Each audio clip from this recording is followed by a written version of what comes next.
या ज्या काही बिया आहेत त्या अत्यंत गुणकारी आहेत. घरातल्या सर्वांनीच याचा आपल्या रोजच्या आहारामध्ये समावेश केलाच पाहिजे, पण होत नाही. अशी चिक्की बनवून ठेवा, सगळेजण आवडीने फस्त करतील. या मी इथे बिया घेतलेल्या आहेत. सगळ्या मिळून 300-350 ग्रॅम आहेत. पण तुम्ही तुमच्या आवडीनुसार याचं प्रमाण कमी जास्ती करू शकता. कुठली जास्ती आवडली आहे ती जास्त घेऊ शकता, एखादी कमी घेतलीत तरी चालेल. हलकंसं भाजून घ्यायचं, ते मी काढून घेतलं. ही चिक्की मी या मॅटवरती सेट करून घेतेय. अजिबात याला चिकटत नाही. थोडंसं तूप लावून घेतेय. अतिशय उपयुक्त मॅट आहे चपाती भाकरी काही बनवण्यासाठी. आणि तुम्हाला पाहिजे असेल तर वरती मी इथे टॅग केलंय, तिथून तुम्ही मागवू शकता.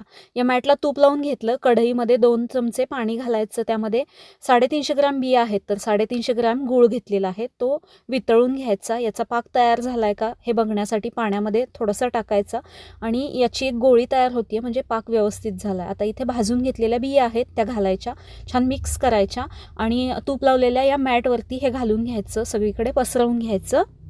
आणि हे थोडंसं कोमट झालं की याच्या वड्या आपल्याला पाडून घ्यायच्यात, कारण नंतर हे याच्या वड्या व्यवस्थित पडणार नाहीत. अगदी मस्त अशी चिक्की तयार होते. तुम्ही नक्की बनवून बघा. मुलांना तर 100% आवडेल. नेहमी आपण शेंगदाण्याची चिक्की बनवतो ना, या पद्धतीने अशी एक सीड्सची ही चिक्की बनवून बघा. कशी वाटली कमेंट करून सांगा. आवडल्यास लाईक, शेअर, सबस्क्राईब करा. धन्यवाद.